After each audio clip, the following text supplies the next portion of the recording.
Hello friends, welcome to our channel study with me. അപ്പോൾ നമ്മൾ ഇന്ന് പഠിക്കാൻ പോകുന്നത് 10ാം ക്ലാസ്സിലെ ഹിന്ദി പാഠപുസ്തകത്തിലെ ആദ്യ പാഠമായ ബീർ ബഹൂട്ടി എന്ന കഥയാണ്. പ്രഭാത് എന്ന എഴുത്തുകാരന്റെ ഭാവനയിൽ വിരിഞ്ഞ മനോഹരമായ ഒരു കഥയാണ് ബീർ ബഹൂട്ടി. 5ാം ക്ലാസ്സിൽ പഠിക്കുന്ന ബേള, സാഹിൽ എന്ന 2 വിദ്യാർത്ഥികളുടെ നിഷ്കളങ്കമായ സ്നേഹബന്ധമാണ് ഇതിൽ പറയുന്നത്. ഇവരുടെ സ്നേഹബന്ധത്തെ സൂചിപ്പിക്കുന്ന ഘടകമായാണ് ബീർ ബഹൂട്ടി എന്ന മഴക്കാല പ്രാണിയെ കഥാകൃത്ത് കഥയിൽ അവതരിപ്പിച്ചിരിക്കുന്നത്. ഇനി നമുക്ക് പാഠഭാഗത്തേക്ക് പോകാം. ബാദൽ ബഹുത്ത് ബർസിലിയേതെ, മേഘം പെയ്യുന്നുണ്ടായിരുന്നു. ഇവിടെ മഴ പെയ്തു കഴിഞ്ഞ ഒരു കാലാവസ്ഥയെ പറ്റിയാണ് പറയുന്നത്. ഫിർബി ബഹുത്ത് സാരാ പാനി ഉന്മേ ബച്ചാ ഹുവാദ, അവിടെവിടെയായി വെള്ളത്തുള്ളികൾ ബാക്കിയുണ്ടായിരുന്നു. വേ ഗേത്തോം ജംഗലോം കെ ഊപ്പർ ചായി ഹുയേതെ, അവ വയലുകളിലും കാടുകളിലുമായി വ്യാപിച്ചു കിടന്നിരുന്നു. സാര ആകാശ് മേഘോം സെ ഭരാദ, ആകാശം മുഴുവൻ മേഘങ്ങളാൽ നിറഞ്ഞിരുന്നു. മേഘോം കി ഛായാവോം മേം ഗിലി ഹവായി ഇധർ ഉധർ ധൂം രഹീതി, മേഘങ്ങളുടെ തണലിൽ തണുത്ത കാറ്റ് അവിടെവിടെയായി അലയുന്നുണ്ടായിരുന്നു. പേടോം കെ തൻ അബീബി ഗിലേദെ, മഴ പെയ്തതിനാൽ മരത്തിന്റെ തടികളിൽ നനവ് നിന്നിരുന്നു. മുക്ഫലിയോം കെ ഹരെ ഗേത്തോം മേം പീലെ ഫൂൽ അബീബി ഗിലേദെ, വയലുകളിൽ നിലക്കടലിയുടെ മഞ്ഞപ്പൂവുകളിൽ നനവ് നിന്നിരുന്നു. ഗേത്തോം മേം ഛോട്ടാ ഛോട്ടാ ബാജ്ര ഉഗാദ, വയലുകളിൽ ചെറിയ ചെറിയ ധാന്യച്ചെടികൾ മുളച്ചു വന്നിരുന്നു. ബാജ്ര കെ ലെംബെ പത്തരെ പാത്തോം മേം പാനി കി ബൂന്തേം അടക് ഹുയീദി, ധാന്യത്തിന്റെ നീണ്ട ഇലകളിൽ വെള്ളത്തുള്ളികൾ ഇനിയും ബാക്കിയുണ്ടായിരുന്നു. ബാരിഷ് കി ഹവാ മേം ഗീലെ ഗേത്തോം ഔർ ബാരിഷ് കി ഹരിയാലി കി ഗന്ധ് ഗുലി ഹുയീദി, മഴയുടെ കാറ്റിൽ നനഞ്ഞ വയലുകളിൽ മഴയുടെ പച്ചപ്പിന്റെ ഗന്ധം നിറഞ്ഞു നിന്നിരുന്നു. ഉനെ ബീർ ബഹൂട്ടിയെ സെ മിൽനാ ഹോത്തേടെ, അവർ രണ്ടുപേരും ബീർ ബഹൂട്ടിയെ തിരയുകയായിരുന്നു. സോ വേ സ്കൂൾ കേലിയെ ഗർ സെ കുച്ച് സമയ പഹലെ നിഗൽ ആത്തേടെ, അവർ രണ്ടുപേരും വീട്ടിൽ നിന്നും കുറച്ചു നേരത്തെ സ്കൂളിൽ പോകുവാനായി പുറപ്പെട്ടിരുന്നു. കസ്ബെ സെ സട്ടെ ഇൻ ഗേത്തോമേ ബീർ ബഹൂട്ടിയെ ഗോജ കർത്തേടെ, അവർ രണ്ടുപേരും ടൗണിന്റെ അടുത്തുള്ള വയലിലായിരുന്നു ബീർ ബഹൂട്ടിയെ തിരയുന്നത്. സുർഗ് മുലായം ഗദ്ബദി ബീർ ബഹൂട്ടിയ, ചുവന്ന നിറത്തിലും മൃദുവായതും മനോഹരവുമായ ബീർ ബഹൂട്ടികൾ. ധർത്തി പർ ചൽത്തി ഫിർത്തി ഗൂൻ കി പ്യാരി ബൂന്തേ, ഭൂമിയിൽ ചുവന്ന രക്തത്തുള്ളികൾ വീണതുപോലെ ബീർ ബഹൂട്ടിയെ കാണപ്പെട്ടു. ഉൻകെ ബസ്തേ ഉൻകി പീഠ് പർ ലദേ ഹോത്തേദേ കന്തോം പർ ടംഗേ ഹോത്തേദേ, അവരുടെ ബാഗുകൾ അവരുടെ പുറത്തോട് ചേർന്ന് തൂങ്ങിക്കിടന്നിരുന്നു. വേ ഏക് ദൂസരെ കെ ബഹുത്ത് നസ്തീക് രഹ്കർ ബൽക്കി കഹന ചാഹിയെ ബിൽക്കുൽ സഡ്കർ ബീർ ബഹൂട്ടിയെ ഗോസ്തേദേ, പരസ്പരം അടുത്തിരുന്ന് അവർ ബീർ ബഹൂട്ടിയെ തിരഞ്ഞുകൊണ്ടിരുന്നു. ഉനെ ദേഖ്നെ കെ ലിയെ വേ ബാരിഷ് കി ഗന്ധ് ബരി സെമീൻ പർ ബൈഠ് ജായ കർത്തേദേ, ഭൂമിയിൽ വളരെ അടുത്തിരുന്ന് അവർ beer ബഹൂട്ടിയെ തിരഞ്ഞുകൊണ്ടേയിരുന്നു. Bela Dekho is beer ബഹൂട്ടി കാ രംഗ് തുമാരെ റിബൺ കെ ജൈസ് ലാൽ ഹേ, സാഹിൽ നെ കഹ, സാഹിൽ ബേളയോടായി പറഞ്ഞു, ഈ ബീർ ബഹൂട്ടിയുടെ നിറം നിന്റെ റിബന്റെ നിറം പോലെ ചുവന്നതാണ്. തുമ്നെ കുച്ച് സുന ബേള, സാഹിൽ തുടർന്നു. ബേള, നീ വല്ലതും കേട്ടോ? ഹാ സുന പഹലി ഗണ്ടി ലെങ്ക് ഹേ, ആ ഞാൻ കേട്ടു, സ്കൂളിൽ ഫസ്റ്റ് ബെല്ലടിച്ചു. ലേക്കിൻ മുജെ പെൻമേം സ്യാഹി ബി ബർവാനി ഹേ ദുക്കാൻ സെ, പക്ഷേ എനിക്ക് കടയിൽ നിന്നും പെന്നിൽ മഷി നിറയ്ക്കണമായിരുന്നു. 1981 का साल, വർഷം 1981. राजस्थान में जयपुर के नजदीक सवारी गाड़ियां और माल गाड़ियां से सदा भरा फुलरा जंक्शन, രാജസ്ഥാനിലെ ജയ്പൂരിനടുത്ത് യാത്രാവാഹനങ്ങളും ചരക്ക് വാഹനങ്ങളും നിറഞ്ഞു നിന്നിരുന്ന ഫുൽര ജംഗ്ഷൻ. കസ്ബെ കി ലഗ്ഭഗ് സുനി തങ്കലിയ, കവലയിലെ വിജനമായ തെരുവിൽ നിശബ്ദമായ വൈദ്യുത താളുകൾ. ഗലിയാമേം ഗാമോഷ് ഗഡെ ബിച്ചലി കെ ഗംബെ, വൈദ്യുത കാലുകൾക്കിടയിൽ വലിച്ചു കെട്ടിയ കമ്പിയുടെ നിരകൾ. ഗംബോം കെ ബീച്ച് ഗിൻചി താരോം കി കതാരോം, ഇൻ ഗലിയാമേം ജഹാം തഹാം ദിക്കായി പടുത്തെ മിട്ടി ഗണ്ടിയാം ബജാത്തെ ഫേരി വാലെ, അങ്ങിങ്ങായി മണി മുഴക്കുന്ന തെരുവ് കച്ചവടക്കാർ. ഏക് അന്ധേരി സി ഗലിമേം ചർ സാത്ത് ഗന്തോം കി ഗരോം കി ടപ്പോം കി ആവാസ്, ഇരുണ്ട തെരുവിൽ നിന്നും 6-7 കഴുതകളുടെ കുളമ്പടി ഒച്ചകൾ. ഉൻകെ പീച്ചെ ചൽത്ത ഏക് ബദൻ ഉഗാഡെ കുമാർ, അവർക്ക് പിറകിലായി നടന്നു വരുന്ന വിവസ്ത്രനായ ഒരു കുശവൻ. ഇസി ദൃശ്യക്കെ ബീച്ച് മേം ഗുസർത്തെ ഹുയി ദോ സ്കൂളി ബച്ച ബേല ഔർ സാഹിൽ, ഈ ദൃശ്യത്തിലൂടെ നടന്നു വരുന്ന 2 സ്കൂൾ വിദ്യാർത്ഥികൾ ബേലയും സാഹിലും. उन दिनों में पेन में 5 पैसे में തീലി സ്യാഹി ഭരി ജാത്തി थी. ഈ കാലഘട്ടത്തിൽ 5 പൈസയ്ക്ക് പെന്നിൽ മഷി നിറച്ച് നൽകുമായിരുന്നു. സ്റ്റേഷനറി की दुकान वाला ड्रॉपर से पेन में स्याही भरते थे. കടക്കാരൻ ഡ്രോപ്പർ ഉപയോഗിച്ച് പെന്നിൽ മഷി നിറച്ച് നൽകുമായിരുന്നു. पेन में कुछ स्याही बची थी. उसे साहिल ने जमीन पर छिड़क दिया. नई स्याही बनवाने के लिए दोनों दुकान पर पहुंचा. പേനയിൽ പുതിയ മഷി നിറയ്ക്കുന്നതിനായി അവർ കടയിലേക്ക് പുറപ്പെട്ടു. അതിനായി പേനയിൽ അവശേഷിച്ചിരുന്ന മഷി ഭൂമിയിലേക്ക് അവൻ കുടഞ്ഞു കളയുകയും ചെയ്തു. एक पेन स्याही बदो साहिल से पहले ही बेला ने दुकान वाला सा कहला. ഒരു പേനയിൽ മഷി നിറയ്ക്കണം, സാഹിൽ പറയുന്നതിന് മുൻപായി ബേല കടക്കാരനോടായി പറഞ്ഞു. ബേട്ടാ സ്യാഹി की बोतल अभी अभी गाली हो गई. മഷിക്കുപ്പിയിൽ മഷിയില്ലെന്ന് ബേലയോടും സാഹിലിനോടും കടക്കാരൻ പറഞ്ഞു. അബ് തോ കൽ ഹി മിൽ പായെങ്കി, നാളെയെ മഷി ലഭിക്കുകയുള്ളെന്ന് പറഞ്ഞു. ലേക്കിൻ ഇസ്നെ തോ പെൻ में जो स्याही दी उसे भी जमीन पर छिड़क दिया. ബേല ബോലി. ഇവനാണെങ്കിൽ പെന്നിൽ അവശേഷിച്ച മഷി ഭൂമിയിലേക്ക് കുടഞ്ഞു കളയുകയും ചെയ്തു. ബാദൽ കോ ദേഖ്കർ ഗഡേ കോ നഹി ഡുലാനാ ചാഹിയെ. മേഘത്തെ കണ്ട് കുടം കമിഴ്ത്തരുതെന്ന് ദുക്കാൻവാല പറഞ്ഞു. ദുക്കാൻവാല ഭയ്യാനെ കഹ ഔർ പൂച്ച കോൻസി മേം പഠിത്തേ ദേ. ഏത് ക്ലാസ്സിലാണ് പഠിക്കുന്നതെന്ന് ബേലയോടും സാഹിലിനോടും ദുക്കാൻദാർ ചോദിച്ചു. पांचवी में साहिल ने ऐसे बुरे मन से बताया जैसे पांचवी में पढ़ता पाप है.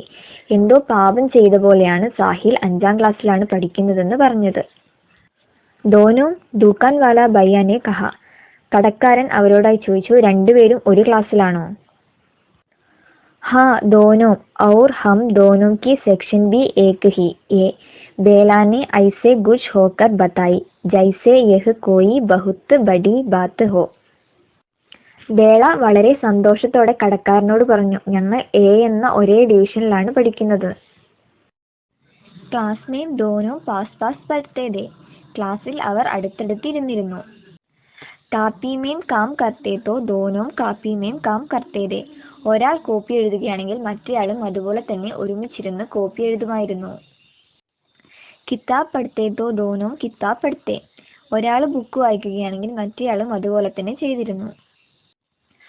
ബൽക്കി പാഠ് ഭി ഏക് ഹി പഠിത്തേ. സാഹിൽ ചമക് ഉടി സൻ 57 में वह तलवार पुरानी दी. പഠിത്തേ തോ ബേല ഭി ചമക് ഉടി സൻ 57 में वह तलवार पुरानी दी പഠിത്തേ दी. രണ്ടുപേരും ബുക്ക് വായിക്കുന്ന സമയത്ത് ഒരുപോലെ തന്നെ ഒരേ പാഠം തന്നെ എടുത്തു വെച്ച് വായിക്കുമായിരുന്നു. गणित के मास्टर साहब सुरेंद्र जी का पीरियड गैलगंडी के बाद आता था. बच्चे उनसे कांपते थे और गैलगंडी बंद होने से 2 मिनट पहले ही अपनी जगह पर आकर बैठ जाते थे. കണക്ക് അധ്യാപകനായ സുരേന്ദർജീനെ എല്ലാവർക്കും പേടിയായിരുന്നു. PT പീരീഡിന് ശേഷമായിരുന്നു കണക്കിന്റെ പീരീഡ്. അതുകൊണ്ട് തന്നെ PT പീരീഡ് കഴിയുന്നതിന് 2 മിനിറ്റ് മുന്നേ തന്നെ എല്ലാവരും ക്ലാസ്സിൽ വന്ന് അവരവരുടെ സ്ഥാനത്ത് ഇരുന്നിരുന്നു. സുരേന്ദർ ജി മാഡ് സാബ് ഇസി പീരിയഡ് में കാപ്പി ജാച്തേ थे.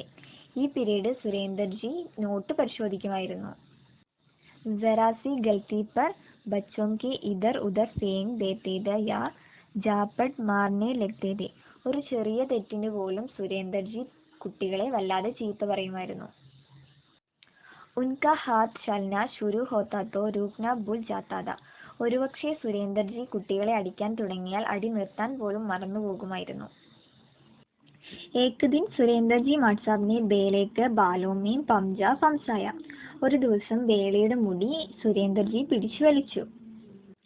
पर शायद जिस गलती को पाकर वे उसके बाल पकड़कर फेंकने वाले थे वह गलती भी ही नहीं.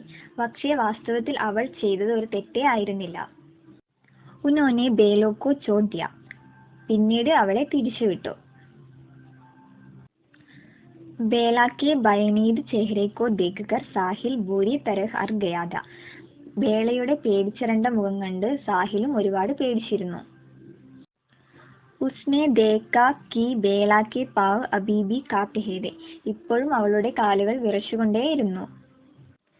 ജൈസെ വഹ് ഗഡേ ഗഡേ അബി ഗിർ ജായെങ്കി. ഒരുപക്ഷെ അവൾ വീണു പോകുമോ എന്ന് പോലും സാഹിൽ ഭയപ്പെട്ടിരുന്നു.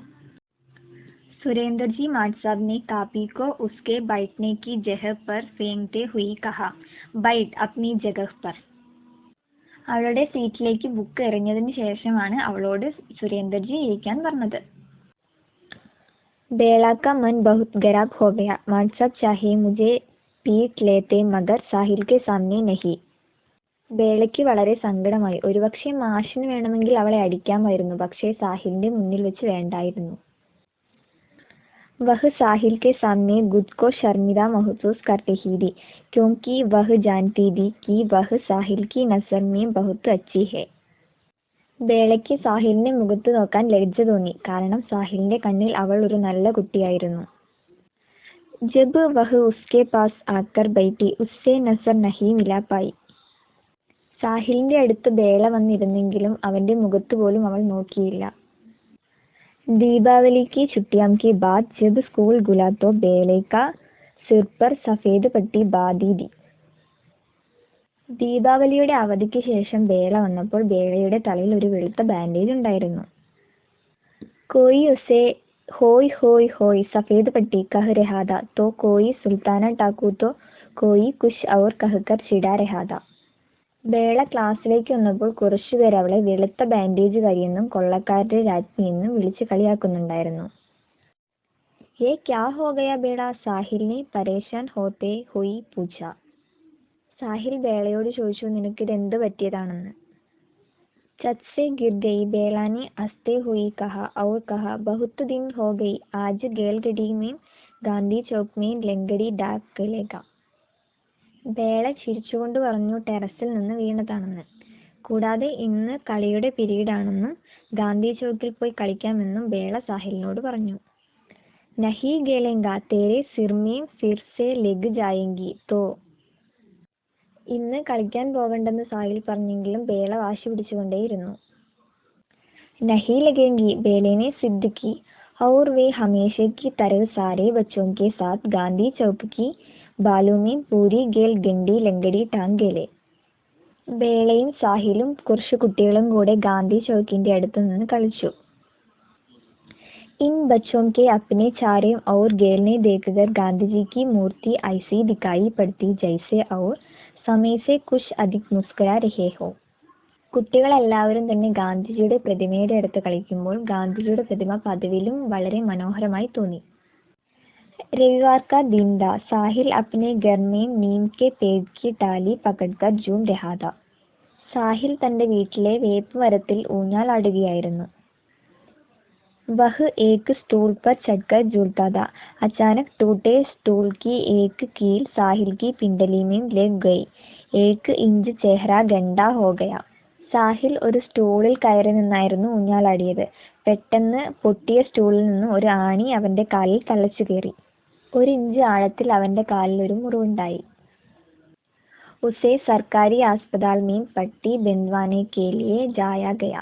സർക്കാർ ആശുപത്രിയിൽ ബാൻഡേജ് കെട്ടുവാനായി സാഹിൽ പോയി.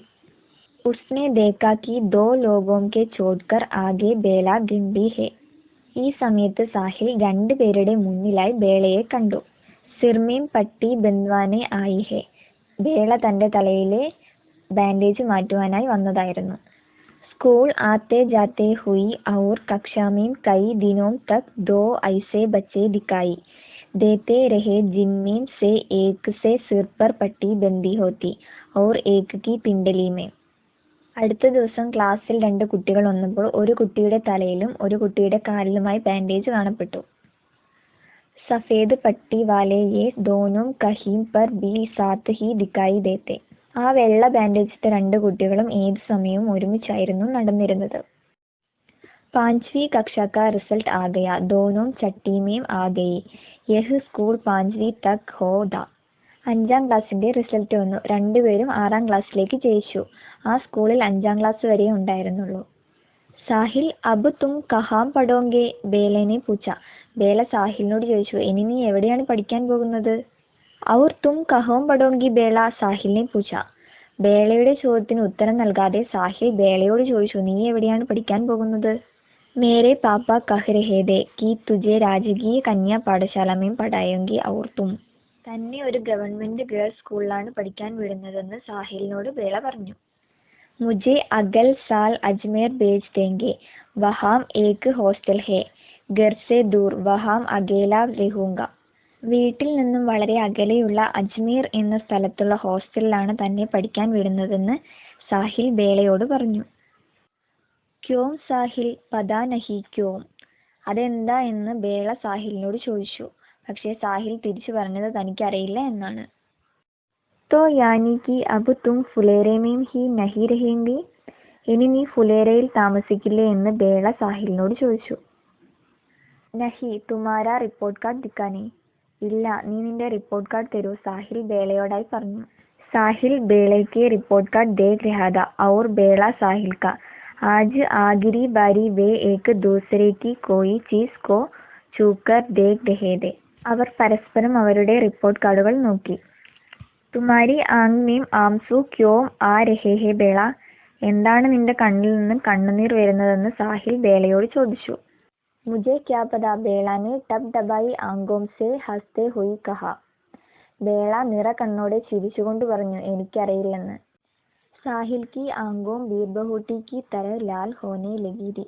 സാഹിലിന്റെ കണ്ണുകൾ ബീർബഹൂട്ടിന്റെ നിറം പോലെ ചുവന്നു വന്നിരുന്നു. और उनमें बारिश की बूंदें से पानी भर गया था. കൂടാതെ അവന്റെ കണ്ണിൽ നിന്നും മഴ പെയ്യുന്നതുപോലെ കണ്ണുനീർ വന്നിരുന്നു. ബേള कहने लगी, मैं चिढ़ाऊं अब तुम्हें रोनी सूरत साहिल, रोनी सूरत साहिल. ഞാൻ നിന്നെ കളിയാക്കട്ടെ എന്ന് ബേള സാഹിലിനോട് പറഞ്ഞു. കൂടാതെ ബേള സാഹിലിനെ കരയുന്ന സാഹിൽ, കരയുന്ന സാഹിൽ എന്ന് പറഞ്ഞ് കളിയാക്കുകയും ചെയ്തു. बारिशें आने में 1.5 महीने बाकी था, लेकिन यह बारिशों से पहले की बारिश का एक दिन था. आसमान में चटाई गिरी थी, धूल भरी तेज हवाएं चल रही थी, पानी बरस रहा था. മഴ പെയ്യാനുള്ള മാസം വരുന്നതേ ഉണ്ടായിരുന്നുള്ളൂ, എങ്കിലും അവിടുത്തെ കാലാവസ്ഥ മഴ പെയ്യാൻ പോകുന്നത് പോലത്തെ ആയിരുന്നു. ഫുലേരെ കസ്ബे की बादल छाई एक गली में पांजी से छठी में चली गई एक लड़की जा रही थी. उसके बुरे बाल बीरबहुटियों के रिंग के लाल रिबन से बंधी. ഫുലേര ടൗണിൽ നിന്നും 5ാം ക്ലാസ്സിൽ നിന്നും 6ാം ക്ലാസ്സിലേക്ക് പാസ്സായ ഒരു പെൺകുട്ടി നടന്നു വരുന്നുണ്ടായിരുന്നു. അവളുടെ തലയിൽ ബീർബഹൂട്ടിയുടെ നിറത്തിലുള്ള ഒരു ചുവന്ന റിബൺ കെട്ടിയിരുന്നു. दूसरी दिशा को जाती एक गली में पांजी से छठी में गया एक 11 साल का ലഡ്ക ജാ രഹാ था. എതിർ ദിശയിൽ 5ാം ക്ലാസ്സിൽ നിന്ന് പാസ്സായ മറ്റൊരു ആൺകുട്ടിയും നടന്നു വരുന്നുണ്ടായിരുന്നു. അവന്റെ കാലിൽ ബീർബഹൂട്ടിയുടെ നിറത്തിലുള്ള 1 ഇഞ്ച് ആഴത്തിലുള്ള ഒരു മുറിവിന്റെ അടയാളം കാണപ്പെട്ടിരുന്നു. 5ാം ക്ലാസ്സിൽ നിന്നും 6ാം ക്ലാസ്സിലേക്ക് പാസ്സായപ്പോൾ ഇനി ഒരിക്കലും തങ്ങൾ കാണില്ലെന്ന തിരിച്ചറിവോടുകൂടി വേർപിരിയുന്ന 2 സുഹൃത്തുക്കൾ, അതാണ് ബേളയും സാഹിലും. ഇവരുടെ സൗഹൃദവും അവർ അനുഭവിക്കുന്ന മാനസിക സംഘർഷങ്ങളുമാണ് ഈ കഥയിൽ പറയുന്നത്.